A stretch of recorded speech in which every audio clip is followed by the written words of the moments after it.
ఎందుకంటే ఇండస్ట్రీస్ అనేవి ఏదో బఠానీలు ఇస్తున్నట్టు ఇసిరేది కాదు కదా.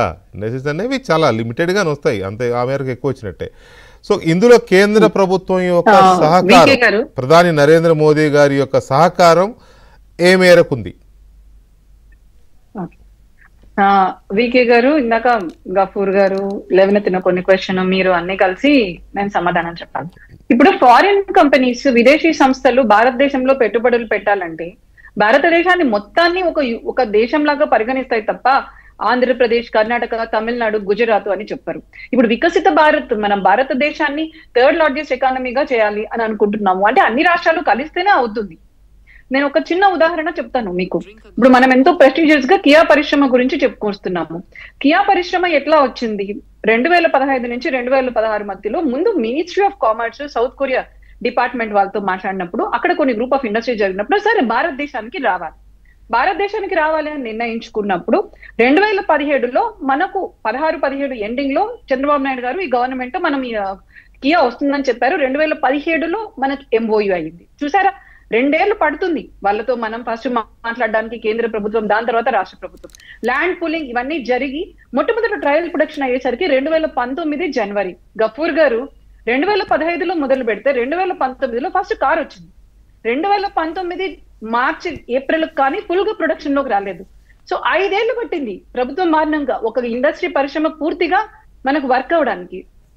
చిన్నవి కాదు, ఇవి పెద్దవి కాబట్టి. కానీ డిసెంబర్ 2019 మళ్ళీ లాంచ్ చేశారనుకోండి గవర్నమెంట్ మారినాక, అది వేరే విషయం. మీరు ఇందాక మాట్లాడుతూ కేంద్ర ప్రభుత్వం ఏదనుకుంటే అది అయిపోతుంది అన్నారు వికే గారు. నేను ఒక ఉదాహరణ చెప్తాను. 2014కు ముందు మన దగ్గర మొబైల్ మ్యానుఫ్యాక్చరింగ్ యూనిట్స్ 2 ఉండేవి, ఇప్పుడు 100లో ఉన్నాయి.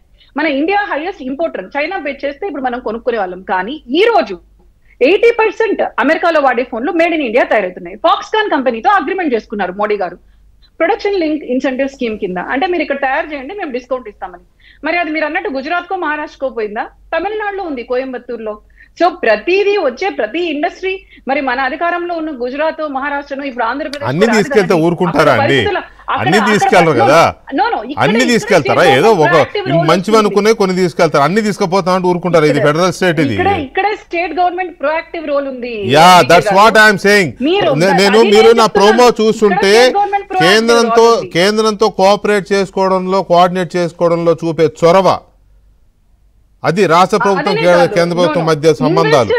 ఇన్వెస్టర్స్ కి ఒక భరోసా ఇవ్వాలి మీరు. అంటే మేము ఇక్కడ నుంచి పంపించేము, అక్కడ పోయి దాడి చేయడము, మా వాళ్ళను పెట్టుకోవడము, మన ఆంధ్రప్రదేశ్ లో జరగడం చూసాము. మా లోకల్ వాళ్ళను పెట్టుకోండి. ఇప్పుడు కర్ణాటకలో మెయిన్ ప్రాబ్లం ఏమొస్తుంది?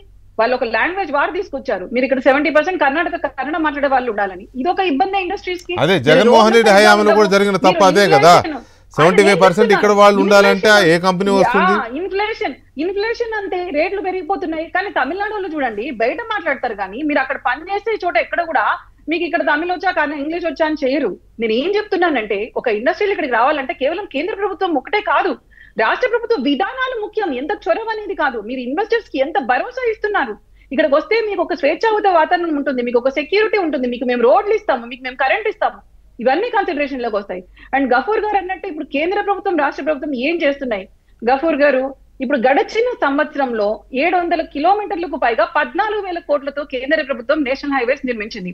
రాష్ట్ర ప్రభుత్వం 4,200 కిలోమీటర్లకు, ప్లీజ్ వినండి, రాష్ట్ర ప్రభుత్వం 4,200 కిలోమీటర్లతో రోడ్లను రిపేర్ చేయడమే కాకుండా రూరల్ రోడ్స్, స్టేట్ రోడ్స్ నిర్మించింది. అంటే ఒకవైపు రాష్ట్ర ప్రభుత్వం వినూషరెడ్డి గారు, ఇక్కడ ఒక చిన్న సబ్మిషన్ ఏంటంటే, గఫూర్ గారు అన్న దాంట్లో ఒక వ్యాలిడ్ పాయింట్ను మనం, అంటే కొన్ని సరే కమ్యూనిస్టులకి మీకు ఉండే ఆ డిస్టర్బెన్సెస్ వేరుగా ఉన్నా, ఒక వ్యాలిడ్ పాయింట్ ఏంటంటే, సెంట్రల్ గవర్నమెంట్ ఇన్స్టిట్యూషన్స్ ఎంత ఎక్కువ వస్తే అంత ఏ స్టేట్కైనా పునాది లాంటివి అవి. ఇప్పుడు హైదరాబాద్ ఉంది, తెలంగాణ ఉంది, ఒక బీడీఎల్ తీసుకోండి, ఒక బిహెచ్ఎల్ తీసుకోండి, ఒక డిఆర్డిఎల్ తీసుకోండి, ఒకటి కాదు, వాట్ నాట్, అసలు కుప్పలుగా ఉంటాయి కేంద్ర ప్రభుత్వ రంగ సంస్థ, నవరత్నాలు అన్నీ ఉంటాయి ఇక్కడ. సో ఇలాంటి దీంట్లో అలాంటివి కూడా వస్తే కేంద్ర ప్రభుత్వం ఇచ్చి ఉంటే ఇంకా బాగుంటుంది అనేది వారి ఇది. దాన్ని మనం తప్పట్టాల్సిన అవసరం లేదు. నేను కూడా తప్పట్టట్లేదు కాదు. కేంద్ర ప్రభుత్వం ఇక్కడ ఇచ్చింది నేను చెప్తున్నాను. Green hydro energy project first దాంట్లో బడ్జెట్ వచ్చేసి 1,50,000 కోట్లు. కానీ రాను మేము దాన్ని 5 లక్షల కోట్లకి, సార్ ఈ గ్రీన్ హైడ్రో ఎనర్జీ ప్రాజెక్ట్ అంటే మనము నీటి ద్వారా అయాన్ స్పిట్ అంటే మాలిక్యూల్ ఆటమ్ అణువును విభజించి ఎనర్జీ ప్రొడ్యూస్ చేస్తాం. దీన్ని గ్రీన్ అని ఎందుకు అంటున్నామంటే దీంట్లో ఎటువంటి పొల్యూషన్ ఉండదు, ఎటువంటి కార్బన్ డైఆక్సైడ్ ఎమిషన్ ఉండదు. ఫస్ట్ ప్రాజెక్ట్ మనం ఆంధ్రాకి ఇచ్చారు సార్, ఇది కేంద్ర ప్రభుత్వం తీసుకొచ్చింది. 1,50,000 కోట్లకు పైగా ప్రాజెక్టు. నెక్స్ట్ BPCL రిఫైనరీ, అది ఎక్కడ ఇచ్చారు? మన నెల్లూరులో ఇచ్చారు, 93,000 కోట్లు. HCFL, ఇది కూడా సెంట్రల్ గవర్నమెంట్ దే, అది కూడా మన గుర్తున్నంత వరకు మన్మోహన్ సింగ్ గారు ప్రైమ్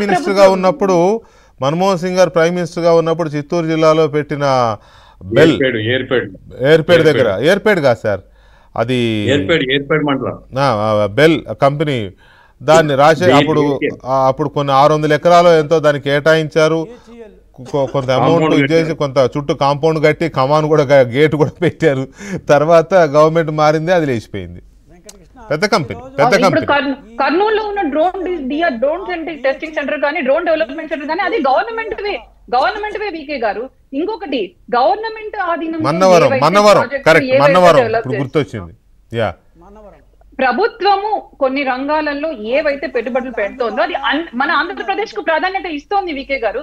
కానీ నాకు అర్థం కాదు, ఇప్పుడు కియా మనకు కార్ల ఫ్యాక్టరీ అన్ని ప్రభుత్వం ఎందుకు చేస్తుంది వీకే గారు? అన్ని చేయదండి, ప్రభుత్వం చేయదు. ప్రైవేట్ ఇండస్ట్రీని, ప్రైవేట్ ఇన్వెస్టర్ ని అట్రాక్ట్ చేయడానికి ప్రభుత్వాలు ప్రయత్నించాలి. అవసరమైన వాళ్ళకు అవసరమైన ఇన్ఫ్రా కల్పించాలి. That is the fact. Okay, అంతే. రైట్ గఫూర్ గారు, ఈ